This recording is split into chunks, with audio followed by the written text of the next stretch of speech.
David, thank you so much for being on the Be Loved podcast. It's an absolute pleasure. It's lovely to chat with you again, and I'm looking forward to where we go today. Me too. It's fun to have this time to connect again with the tables a little turned. I so enjoyed being interviewed by you. I hope you'll enjoy the same by me. The topic is similar. Our conversation was about the new church, and I think one of my suppositions is that the heart of the new church is just this real simple act of loving one another and responding to the impulse of love that is living in us and through us. And so that's kind of my question for you. I see you as someone who is bringing lots of love into the world with all the work that you're doing, trying new paths and avenues with the internet. I love the way you speak about your faith. It feels very embodied. What might you like to share with us about how love has moved in and through your life that has brought you to where you are today? We probably can't cover the whole story, but I wonder if there are some highlights that you might want to share. Sure. Yeah, look, I was thinking about it yesterday, obviously, thinking about what we're going to talk about today. Look, I just feel led to where I am right now. I've kind of always had this sense of wanting to share the new church teachings with the world, and haven't always been able to do that in the way that I would like to. But I'm fortunate to be part of a congregation now which allows me to do that and gives me a bit more free rein than I might have had in the past. In a sense, it was unexpected. I was in a job I was quite enjoying in Canberra 5 or 6 years ago, when I got the invitation, I suppose 7 years ago now, and I was quite happy there. I was happy. I was teaching piano, and doing a variety of other things, enjoying working for myself, doing ministry on the side. So we had started recording stuff and putting it out on the internet in Canberra back then, and was quite happy doing what I was doing. Could see myself retiring there doing that, felt fulfilled. And then the opportunity came to come down here to Melbourne, and they offered me the opportunity to do something alternative from the kind of, the typical what you would consider a minister doing. Mm-hmm. And I still do some of that. It forms part of what I do, but allows me the flexibility and the freedom to, be exploring internet ministries and recording videos and putting them out there and that sort of thing. So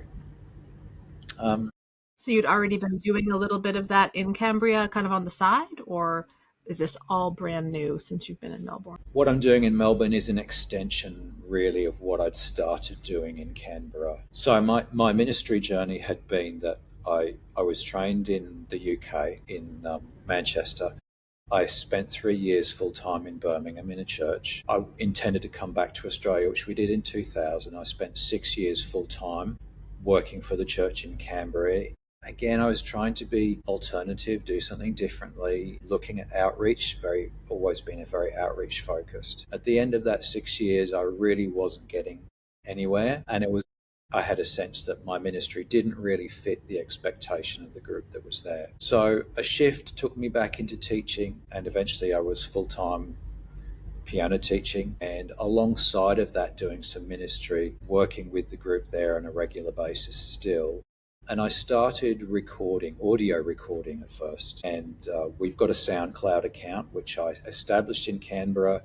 I've kept it going here, so you can still get audio recordings of what I do and what I did back in Canberra. So that's how I started. And my vision for Melbourne was to come down here and start getting into video. So that's what's changed, really. Sure.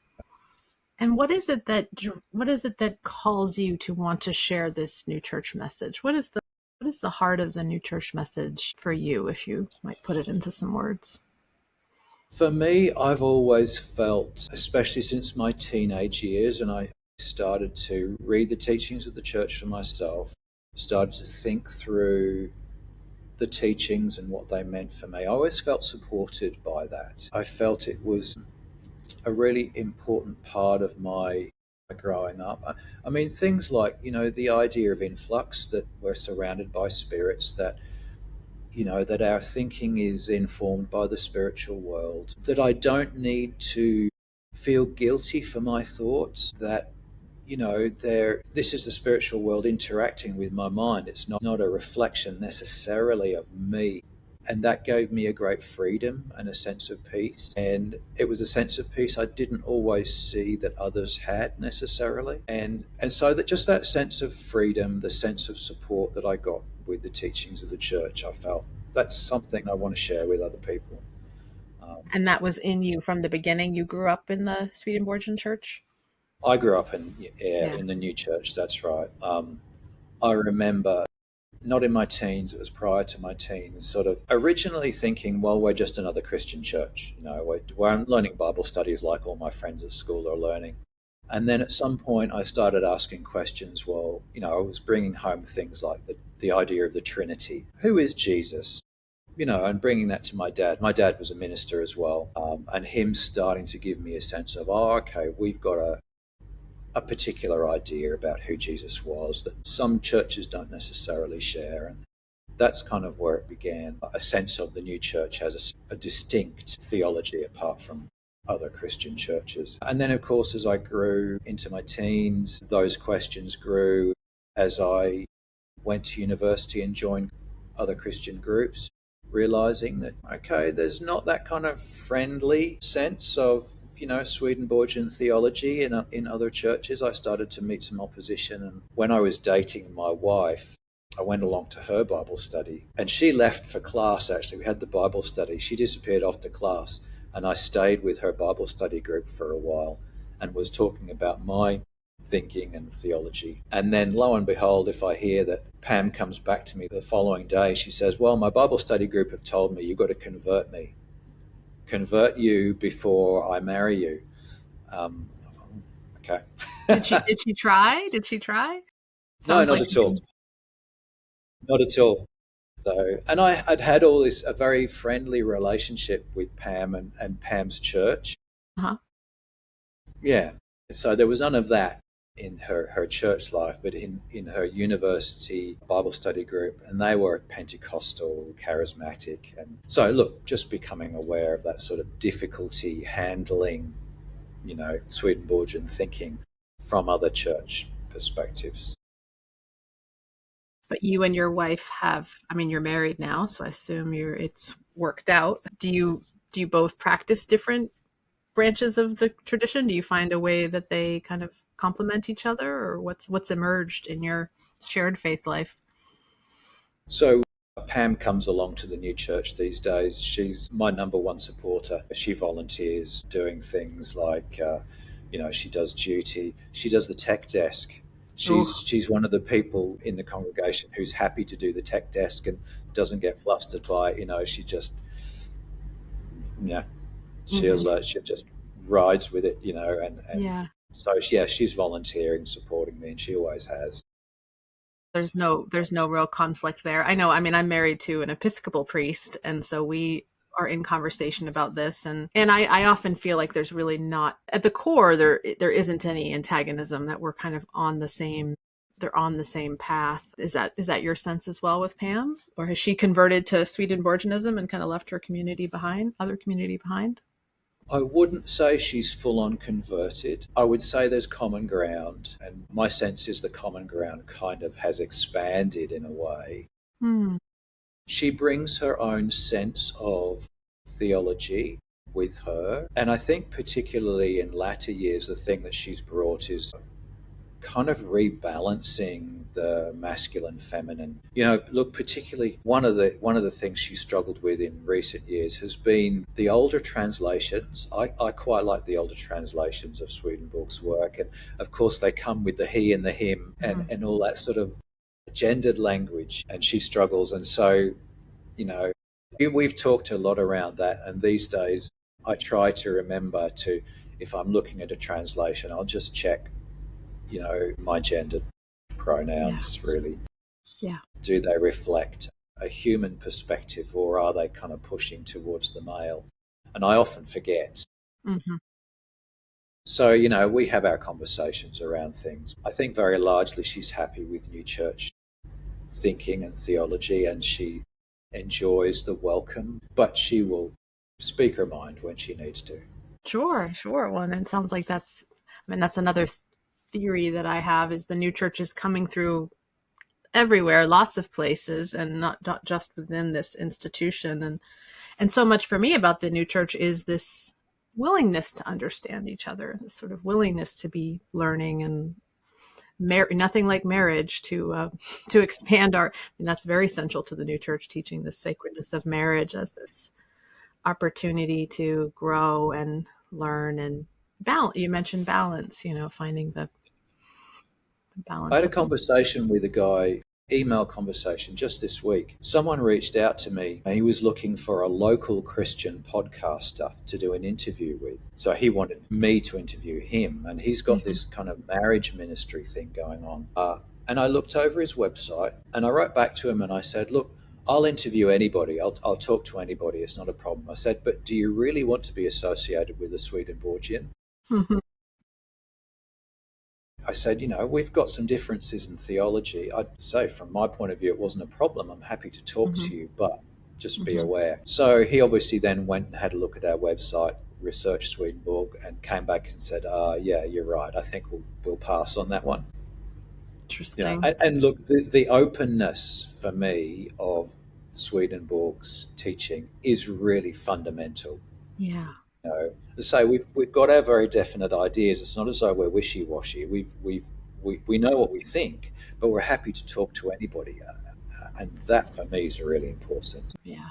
To honor the different paths that we all have, and it's a it's Yeah, a it's a it's a paradox that kind of really works, and I sometimes feel a tension about it. I wonder if you feel that. It's like, on the one hand, we do have this very particular way of understanding how the world works through the elaborate teachings of this one fella, Emanuel Swedenborg, and his powerful revelation. And he was pointing us to this era when there would be a lot of interaction and a lot of when some kind of a new church would emerge that would bring unity, amongst our diversity. Do you find life in that, tension in that, both in that? How do you hold that paradox? yeah. I guess there's a bit of tension there sometimes, but basically the way that I look at it is that if you're confident in the truth, you're actually not really threatened by any other way of thinking about things. You don't need to worry about that. I've said often here, you don't need to defend the truth.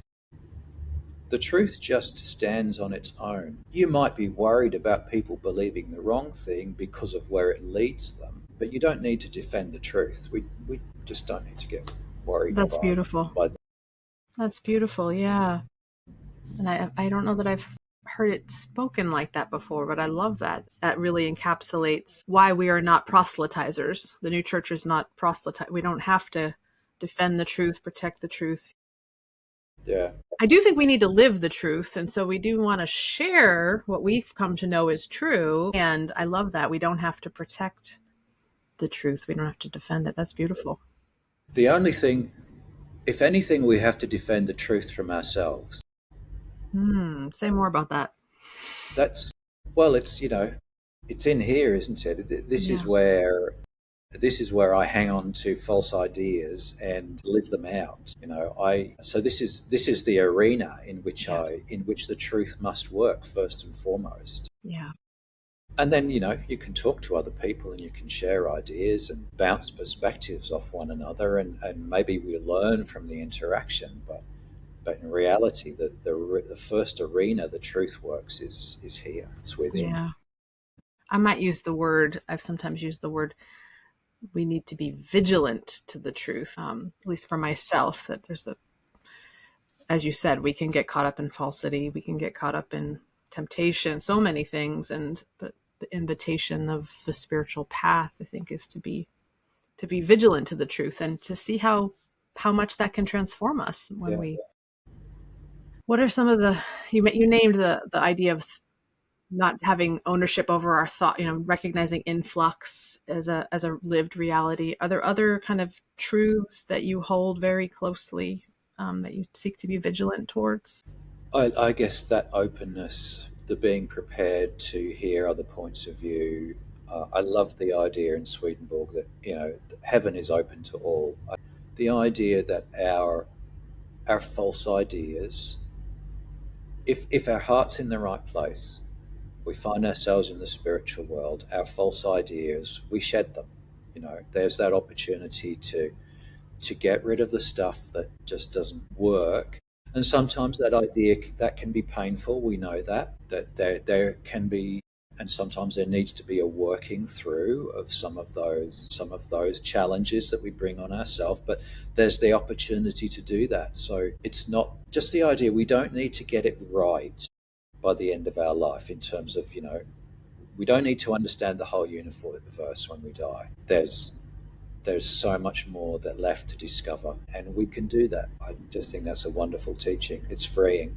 We will grow unto You eternity. mentioned, yeah, yeah. You mentioned the idea of a not proselytizing church, and if I've struggled with anything in the new church, is trying to work out what is my reason for reaching out and telling other people what I believe. What is your reason? It makes life better. Yeah. The truths of heaven are are the things that make life here better. Yeah. Yeah. I think that's it. I think that's it too. We do it, I mean, it certainly seems like you do it for the love of it. We do it for the love of it. We share our experience because we're learning something and we love it and we want to celebrate it. And I think that's a beautiful thing. I don't want humans to stop doing that. I think humans need to do more of that so that we can learn from each other. And there's a way to do that that isn't about dominating and converting and bringing in, but just look and see what I've discovered and what I've been given. And there's a generosity to that. And there needs to be a preparedness to continue to learn. Yeah. As I grow older, I'm gaining an appreciation that not only am I growing and learning, but we as a human race are moving on. We're growing and we're learning. And I think many churches and even people within the new church can struggle with this idea. We kind of get this, or we kind of hold on to this idea that we have it, the Yeah. truth just landed in our lap. Here it is. We've got to preserve this. This is where the defending the truth idea comes in. We've got to preserve this thing that we were given, however many years ago we were given it, and always bring people back. But I don't think that's what's happening. I think we're all learning. We're all moving forward. My hope is that we are moving forward. We're becoming a better version of ourselves. We are becoming more generous, more kind, more understanding of others. But I can see how a lot of people are struggling with that idea. Can you share any episodes in your own life where you learned something and something changed in you about how you understand yourself or how you understand the new church? Or I feel like I'm learning all the time. And I feel like it. I guess what I'll say is, when I was a young minister in Birmingham, my first 3 years pastorate, we also had a young family. So we had a daughter who was 4, a son who was 2 or 3, and a daughter who was just born, just the beginning of my ministry. And at some point in those first 3 years, it was Alex in particular, our son, the middle child, who, boy, he was energetic. He had 2 speeds, go and stop, basically. Um, he didn't learn to walk, he learned to run. So within the context of a worshiping congregation where there were sort of expectations that, children are seen and not heard, they sit down quietly and they listen to everything, I thought, wow, I've got a lot to learn from Alex. And I set myself this challenge. I thought, if I can keep Alex's attention and teach him something useful, I can probably teach pretty much anyone. And so Alex became uh, my teacher, I suppose. I realised I had a lot to learn from Alex, and that hasn't stopped. So I hope he doesn't mind me sharing this. I'm sure he won't. At the age of 14, he came out as gay, He was forced out, unfortunately, at difficult circumstances. You know, as difficult as it was for us, I continued to learn a lot from Alex and all our kids, but Alex in particular, just because he was that very, very difficult, energetic little boy that I thought, right, there's a lesson to be learnt here. That's beautiful. That's quite a thing. And I'm just trying to put myself in your shoes and think about you in that church in your first parish with this little rambunctious child. And you were actually able to communicate with him. Like, what was the message that you think you got through to that little boy in that church? So, I mean, that was really the beginning of the journey in a sense. So, you know, at the age of 2 or 3, it's about finding something that will hold his attention and entertain him, but then also hopefully give him something Mm-hmm. Mm-hmm. useful or be able to teach him Bible stories, you know, very, very simple level. Yeah. And then I just held on to that as I went through my Yeah. ministry. So, you know, as you move into you know the childhood years, school years, and then on into teenage, you know, the lessons you're imparting are different at different levels, but it's always looking for some way to engage, you know. So you're not just lecturing, you're not, which is very easy to do, but you're actually trying to, as I say, engage and offer them something that's useful for them. And Interesting. so, changes. I wonder if that early focus on trying to engage children, that a little seed that was planted in terms of your work now, seeking to try to engage people virtually and in new forms. It sounds like that's an important question for you, how to engage people where they are with this theology. Have you found ways of engaging people that you think really works, or approaches that work? Yeah, yeah. I have to say, I actually don't regard myself as particularly good at it. Okay. I tend to be very, very self-critical, and I really do struggle sometimes with coming up with ideas. But you know, it's just being open and looking for material to engage, particularly kids, with adults and with other perspectives and other understandings. As you'll probably know, I'm interested in the evangelical space, Yeah. the deconstructing space. And it's founded on listening. You have to actually spend some time with your mouth closed and your ears open and listening to where people are at before you can start really engaging or offering anything that's useful to them. You need to know where they are. You need to listen to their concerns. And then perhaps you might be able to offer something that's going to be useful to them. So that's the first step in the process, I think. So wise. And a hard thing to do in pastor congregation worship situations, and also sort of hard to do perhaps virtually when we're putting out content. What are the spaces where you're able to listen to people? Well, you ask questions, I guess. Yeah. You know, you invite comment, you invite engagement with the ideas. Hmm. You say it's okay to disagree. It's okay to have questions. Again, I mean, for me, this is so fundamental to Swedenborg's work. The freedom according to reason, the ability to think things through for yourself, the fact that it's celebrated, not suppressed, is so fundamental to us. And I think it's a great gift to the world, you know, that we allow you to sit and have your disagreements with me, your questions about what I say, and the fact that we can sit and work through it together, and I don't feel the need to impose a particular way of thinking things through on you. It's a journey we travel together. It's not one that I don't have all the answers that I then just kind of thrust your way. Yeah. Yeah.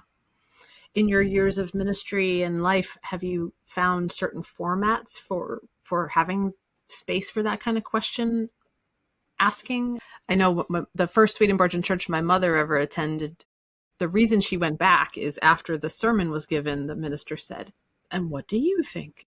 And there was space for some comment there. Do you incorporate that into your worship services? What are some of the spaces that have been rich for you in making space for conversation? Yeah, so we do a couple of things. I've always been really interested in the use of discussion within the context of a service of worship. So, particularly in my years in Canberra, I did it quite a lot. Hmm.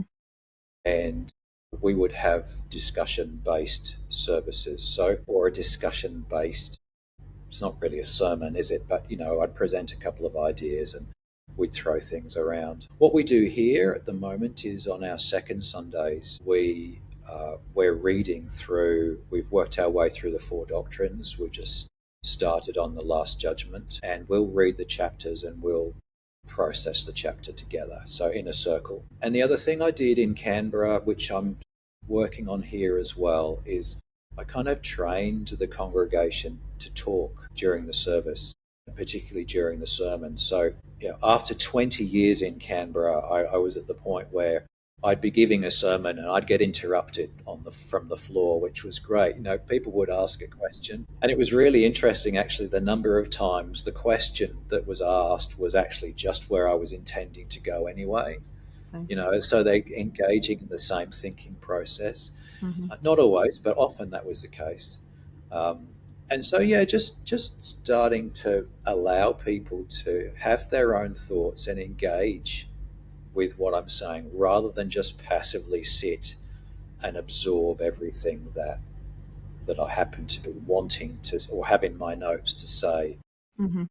on a given Sunday. So working on that one here. It's still a work in progress. I imagine you really have to help a community feel comfortable to do that, because it feels a little out of the ordinary. I'm sure not every minister would want to be interrupted. So It's certainly not the expectation. yeah. Yes, it is a process of making people feel comfortable. I was watching your interview of the games man. Yeah, Trevor. And he's talking about the adults making them comfortable. And yeah, it is a process that takes a little while. Learning process, yeah. But that spirit of conversation and welcoming voices, I love it. That feels very essential to me in my read of Swedenborg, and it does seem like something that, if we're going to be a organization and hold this, there needs to be lifted up and really celebrated. There's a lovely passage in it's Conjugal Love, and don't ask me the number, I never remember numbers, but Conjugal Love, where he talks about this conversation that goes on, or it almost starts as a lecture of angels with some younger couples. Mm-hmm. And to start off with, the angel says, right, let's do a question and answer session, because in that way you're thinking about what I'm going to tell you and processing it as part of what goes on here. Yeah, let's talk about it. Let's not just me lecture you for 20 minutes or half an hour. Yeah. And now I'm curious to hear your thoughts on how that happens online, because you're now venturing into the world of the internet, where it's kind of amazing because anybody on the planet can have an opinion about what you post and share their thoughts immediately in a second. Yeah. Are you finding that conversation to be rich and fruitful? Are you struggling with it? What's it like for you to be in conversation? There's a couple of things about it that strike me. One is that when you're recording a video, the interaction with the people you've got face to face doesn't necessarily work well with the video recording. So that kind of stands in the way a little bit of getting that discussion going locally face to face. That's one issue I've noted. But then once you've got your video up, it's being open to the questions. It's inviting the questions. And if you pop a video up, especially if you're talking to the camera, you can say, look, I'm happy to take questions, or whatever. And so I do try and do that if I'm doing a direct to camera video. And the way you respond to comments also invites further comment or shuts it down. Right. I'm very conscious of that. If someone asks a question online or drops a comment on a video, I try and respond in such a way as to encourage a conversation and encourage further question, rather than say, I'm trying not to shut it down, just to be open. So people get a sense of that, I think, in what you offer, both in what you record and in the way that you respond to comments. Have you had what I found is what I found is the comments become a wealth of material in themselves. So I have a list on my phone of comments and sermon and address or talk ideas. And it means you don't run out of material, actually. It's actually a really useful thing to do. So as you produce content, you're reviewing comments and then getting inspiration for new topics to consider. Yeah. Yeah. And have you had any trolls in your journey? Have you had to deal with a lot of negativity online or not so much? Not a lot of negativity, but it's there. Mhm. It's a, It's yeah. definitely there. You'll get people who, well, they seem to be just there to pick a fight. Yeah. And it seems like it doesn't matter what you say, they're never going to like the way that you respond. Yeah. You do have to sort of keep in mind that the way it seems may not be the reality. You have to give that Yeah. space to people. It might all be just buried in my own perception of the situation, but thankfully there's less of those. There's not many, but they're there. But you do have an intention of seeking to try to connect, even if it and kind of doing your best.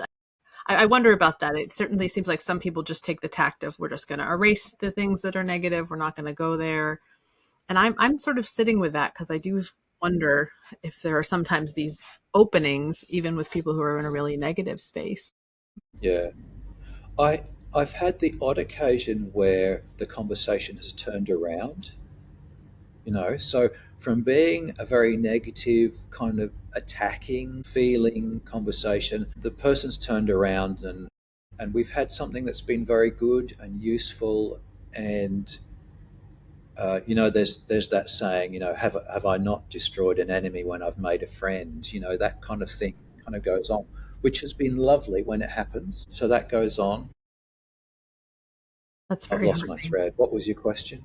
Or just this question of whether to engage with people when they're very negative. And it sounds like you have been able Yeah. to walk down that path and have Yeah. things turn around.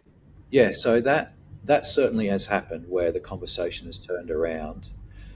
There are times when it just hasn't, and after a little while, you get the sense of, okay, this is just not going anywhere. Yeah, And so what I've tended to do is just stop, sure. Sure. just Let stop, go. because everybody wants to have the last word. So I'll give them the last word, and I just won't respond. I don't delete comments. There will be one or two exceptions to that. I think if someone is using profane language, if someone is just, yeah, it's a feeling thing. There are some comments where I will just, okay, it's not appropriate to be here. I don't want to see it. Nobody wants to see it. I'll just delete it without saying anything. Other comments, and if someone is very argumentative and I leave a discussion, I will leave it there. And my sense of it is that my behavior is on display, the other person's behavior is on display, and I will leave it to my viewers and my readers to decide and make the final judgment about a particular interaction. Hmm. I don't need to be threatened by it. I Yeah, don't need to delete it just because right. I don't like the content. Yeah. So I'll leave it there. Yeah, it's sort of an opportunity for your attempt to be shared with others who would be more discerning. And I mean, just listening to you and thinking about the life of church. I mean, what an interesting thing. I guess I'm having a flash of like you in Birmingham talking to some parishioner, having some engagement, and you have it, and it's real, and you have this exchange, and then it's gone, right? It's disappeared. And yet with the internet, we have this opportunity to be engaging in conversation, and it's there for, I don't know, maybe for unto eternity. I don't know what's going to happen to all these, it's such an interesting opportunity. And it is Mm, this unveiling in some ways of who we are and how we act and how we engage for a very wide audience, a very different audience than has been able to see into the insides of a small congregation or a small life. yeah. I think do you have a sense of how your ministry is has a possibility of kind of affecting the life of a congregation or interacting with it? I do want to say that although it seems those personal interactions from 30 years ago have disappeared, they haven't. They've been one to one and they've been personal, but but they've had an impact. And it's not always an impact that you personally are aware of, but it continues, if it's been meaningful, it continues to play out in the life of a That's a person. very good point. Sometimes you will hear about that impact and sometimes you won't. I think most of the times we don't. I hang on to that idea that we have an impact which is unseen often, but we have an impact nevertheless. And so we just need to be acting in all the ways that we act. We have an impact on other people. And do you want your impact to be a positive one or a negative one? And that's a really important question, I think, to hold. We have a possibility of impacting a much broader group of people, a wider group of people now, and it's international, isn't it? I mean, my congregation is international, and it's just interesting to see how that plays out. Yeah. Yeah, yeah. So it's just I'm glad you yeah. made that point. That was a really important point. And yes, and in the grand scheme of what is real, all our conversations are real, all our relationships, all our ways of interaction. And you're right, they have impacts far beyond. And this tool is sort of allowing us to have more exposure, I guess, or more potential interaction on this material plane. Mm. How that plays out on a spiritual level sort of remains to be seen. Yeah. Can I share a story with you? Because it's one of the most Yeah, meaningful ones to me. please do. When I was prior to training for ministry as a high school teacher teaching music, I had a student, a year 7 girl, came to me and she said, I want to learn the flute. I said, well, we don't have a flute teacher, but I'm willing to give it a go myself and teach you. I don't play the flute, but my wife does, and she can tell me and I can tell you. So in this year, her year 7, we went through this process of Pam would teach me to play the flute, and I would teach this girl, Louise. So we met kind of once a week in the morning before school. And at the end of the year, her mum came to me and she said, thank you for teaching Louise the flute.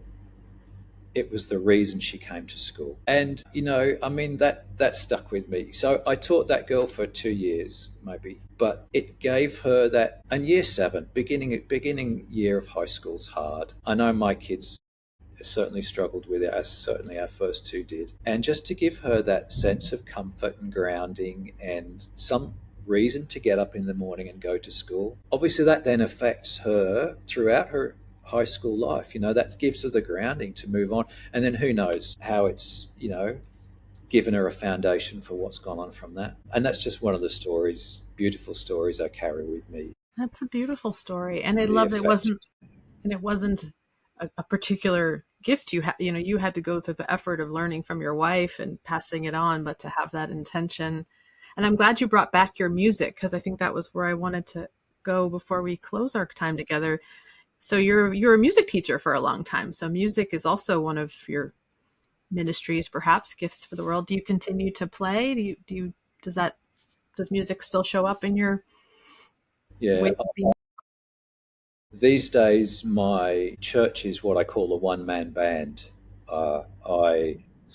I'm leading the service, I'm preaching, I'm playing the piano. So You're doing it if all. you, Okay. I'm doing it all because there are probably people here who could, but there's nobody who will. And one of the challenges I've always found because I'm a trained musician, I did a music degree, and then I did a teaching diploma, and then I did theology. And one of the challenges of being a trained musician with a music degree is that people don't want to play in front of you. Sure. It's a little pressure. And I try and make people as relaxed as possible. But Yeah. anyway, Yeah. and I did it in Canberra too. I was the Okay. one man band in Canberra as well. Okay. So I experimented a little while with using recorded music, but I don't like it. I'd much rather be live, Mm-hmm. and responding to people. So look, aside from playing for services, I've got a few pieces that are open on my piano, and I go and sit and play those every so often, but perhaps not as much as I should, and not as much as my wife would like me to. Mm-hmm. But life is very busy. Yeah. So Well, music is such a beautiful vehicle also for love and for everything, for life, for connection, as you experience with the student. So what an opportunity to bring all your gifts to the table at this point in your career, your music, your preaching, your ministry, and your technological expertise, which are growing all the time. Is it all working together, David? Is it too much? Is it all in balance? Or Life is very busy. okay. It's very busy. It's Yeah. very full. Yeah. I'm involved in a couple of local groups as well. So, a Monash Interfaith Gathering, of which I've become the president this year. I'm involved with the Interchurch Council. And then, of course, there's the social media network. There's my work here. Try and do some, be in touch with people pastorally as well. So, there's a lot to do. Life's very, very busy. Is it in balance? Sometimes it doesn't feel very balanced. But, I suppose with most people, you have your days where, and I had 3 days last week where I was just going through my diary saying, right, what's next? What's next? What's next? And then Monday, Tuesday, we've had a public holiday and it's, I've been able to sort of take a breather and relax. So, you get the kind of that kind of balance, I suppose, happens. Sure. An ebb and flow to it.